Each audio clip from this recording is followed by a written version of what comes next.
পররাষ্ট্র উপদেষ্টার সঙ্গে প্রণয় ভার্মার সাক্ষাৎ। ঢাকায় নিযুক্ত ভারতীয় হাই কমিশনার প্রণয় ভার্মা পররাষ্ট্র উপদেষ্টা তৌহিদ হোসেনের সঙ্গে সৌজন্য সাক্ষাৎ করেছেন। বুধবার ২ অক্টোবর পররাষ্ট্র মন্ত্রণালয়ে এই সাক্ষাতে দ্বিপক্ষীয় বিভিন্ন বিষয় নিয়ে আলোচনা হয়। সাক্ষাতের বিষয়ে পররাষ্ট্র মন্ত্রণালয় জানায়, বৈঠকে দ্বিপক্ষীয় সম্পর্কের উন্নয়নে দুই দেশের একসঙ্গে কাজ করা প্রয়োজন বলে জোর দেওয়া হয়।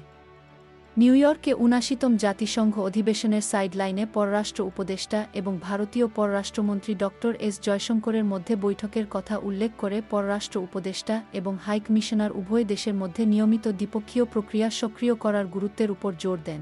পররাষ্ট্র বিষয়ক উপদেষ্টা এবং হাই কমিশনার দুই দেশের বাণিজ্য, প্রকল্প এবং জনগণের মধ্যে যোগাযোগের ক্ষেত্রে সহযোগিতা নিয়ে আলোচনা করেন। ভারতীয় হাই কমিশনের নিয়মিত ভিসা প্রক্রিয়া পুনরায় শুরু করার গুরুত্ব নিয়েও আলোচনা হয়।